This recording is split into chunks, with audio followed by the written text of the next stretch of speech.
A Peace to End All Peace by David Fromkin. The book discusses how people like Bell thought that Arabs cannot govern themselves. The author is an American historian, but his attitude is not against Arabs or pro Arab. The author takes a fair minded approach in his book, which is about how the modern Middle East came into being. This book is about the dissolution of the centuries old Ottoman Empire at the close of World War I and the consequences of that breakup for the Western powers, the Soviet Union, and to a lesser extent, the peoples of the Middle East themselves. On a still larger scale, the book concerns the political origins of the present day Middle East. From the Napoleonic era on, the broad arena of the Middle East was the battleground of Britain's struggle to protect the road to India from its traditional rivals France and Russia. During the First World War, this grand 19th century contest, known as the Great Game, reached its climax, partly in fear of expansion by its wartime ally, Russia. Britain forged alliance with the Arabs, encouraging them to revolt against their Turkish rulers. This book focuses mainly on British military action and decisions. The book also told Turkish and Russian parts of the story in an effective manner. The author successfully relayed as well how the wartime competition between Britain and France over Syria, Lebanon, and Palestine became part of the Great Game. After General Sir Edmund Allenby marched into Jerusalem on December 11, 1917, opening up Palestine to British occupation, hopes were raised in several government offices throughout London that French claims in the area might be minimized. The book examines the action of Western powers, primarily the British Empire in the Middle East during and after World War I. The author argues that poor intelligence, deliberate double dealing, and political inconsistency led the British to create a settlement in the Middle East that would inevitably collapse into chaos. The author explains the background of British foreign policy in the Middle East.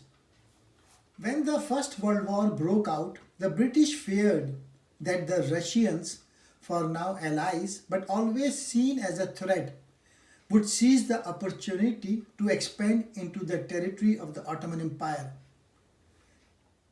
British decided to beat the Russians to it by backing an Arab revolt against Ottoman rule. Arrogantly, the British believed that the Arabs would prefer a British protection to Ottoman rule. In reality, the Arabs preferred the Muslim Ottomans to any Christian ruler. Muhammad Sharif al-Faruqi, the man whom the British regarded as the reliable voice of the Arab faction. Meanwhile, the British were lying to Muhammad Sharif al-Faruqi. The author accuses the British government of sheer dishonesty in its promise to help the Arabs achieve independence. In reality, the author argues the British did not believe that Arabs were capable of self-government. American President Woodrow Wilson insisted on self-determination for the peoples of the Middle East, but the British government adopted Zionism partly for moral reasons, but largely because they believed it would further their influence in the Middle East. As the tide of war turned into Allies' favor, the extremely limited trust between the British and its Arab allies collapsed. All parties began positioning themselves to benefit from the aftermath of the conflict. In post-war negotiation, David Lloyd George used Woodrow Wilson's support for self-determination to limit French and Italian colonial ambition, while laying claim to Middle Eastern territories for Britain. The British were also forced to appoint local rulers. Many of these appointments, like the House of Hashim, was given power in Iraq, and the House of Saud on the Arabian Peninsula, despite it having dubious link to these regions. The fall of the Ottoman Empire and the creation of the modern Middle East is a 1989 history book which describes the events leading to the dissolution of the Ottoman Empire during World War I and the drastic changes that took place in the Middle East as a result, which the author believed led to a new world war that is still continuing. The Times of London described the book as the truth and nothing but the truth. The Ottoman Empire was once a powerful force.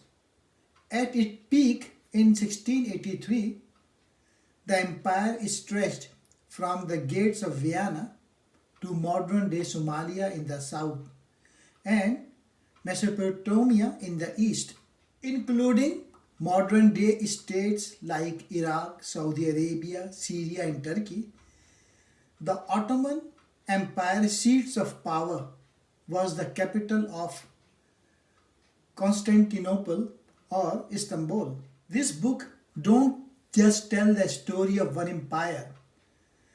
This book also examines the motive and history of another powerful imperial hegemony, the British Empire. British, together with France, was instrumental in bringing an end to Ottoman rule.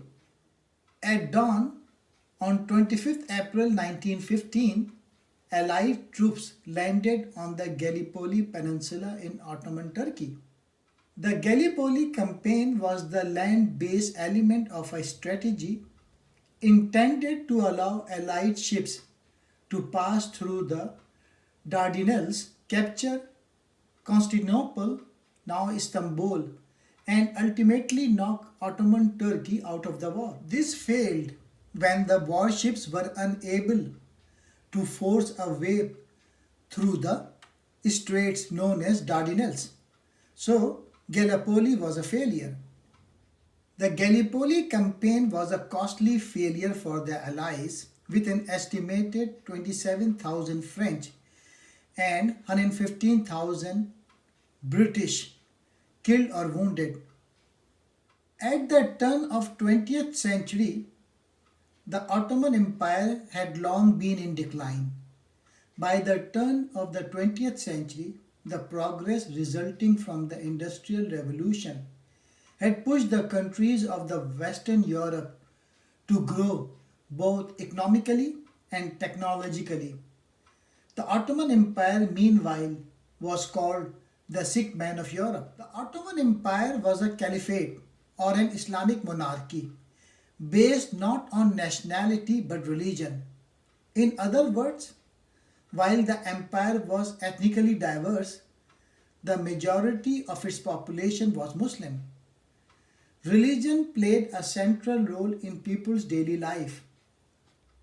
Even for empire's minority, Christian and Jewish groups, identity was synonymous with religion. Constantinople introduced electric street lights only in 1912. For example, an innovation long common in major European cities. European visitors wondered at the empire's organization, observing that the vast majority of non-Turkish provinces were self-governed despite the presence of Ottoman military troops. This political arrangement did little to help the Ottoman hold territory. By the early 20th century, the empire had lost significant areas to encroaching European interests. In October 1912, Italy claimed the Ottoman Empire's only remaining African territory in what is now Libya. By that time, the majority of its southeastern European territories located in the Balkans, in Greece and in Bulgaria had also been lost.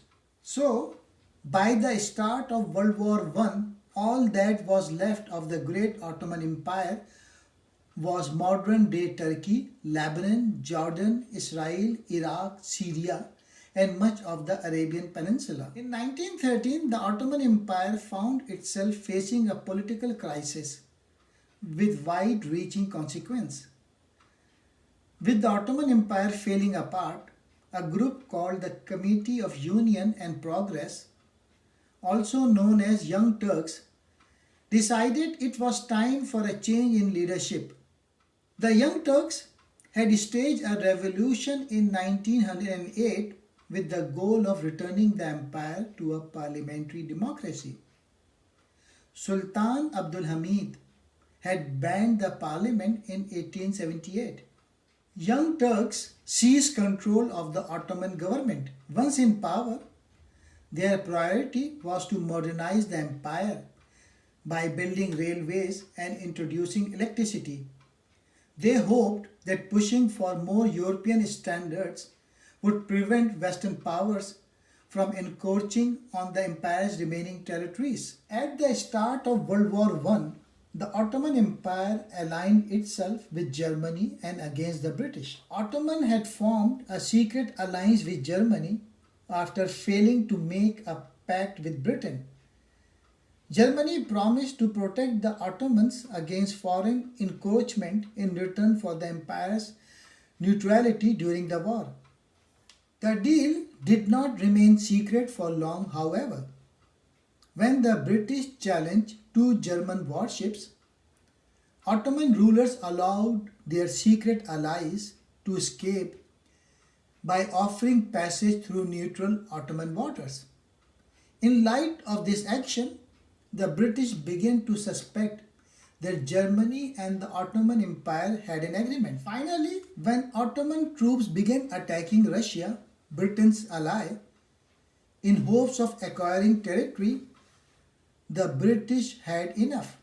On October 31st, 1914, the British declared war against the Ottoman Empire. In August 1914, Herbert Kitchener became the British Secretary of State for War, an appointment that would greatly affect the country's Middle East policy. Kitchener's grand plan was to unify the Arab-speaking population in the Middle East by propping up a caliph or an Islamic religious leader. This plan was hatched based on his naive misconception of the Arab as a monolithic, homogeneous group, one that would happily submit to the rule of a religious leader. The reality, of course, was quite different. Although most people living in the Middle East spoke a variant of the same language and practiced Islam, there were still huge differences in culture, ethnicity, and especially religion. Kitchener, for example, was not even aware of the differences between the Sunni and Shiite denominations of Islam. One result of such cultural ignorance was that Britain later propped up the regime of a Sunni king in Iraq, a region with a Shiite majority population. How could Kitchener have been so blind? In short, his ideas for a post-war Middle East were basically purely on personal ambition, although on the surface it seemed as if local Arab rulers would lead the rebuilding of a post-war Middle East. In reality, British administrators were pulling the string. Kitchener's dream, in sum, was to appoint British Viceroy of the entire Arabic-speaking Middle East. Based on Kitchener's misguided advice and inaccurate maps, the British attack at Gallipoli, a peninsula at the entrance to the Sea of Marmara and leading to Constantinople, was a total failure. This wartime disaster led to the installation of a new Prime Minister, David Lloyd George.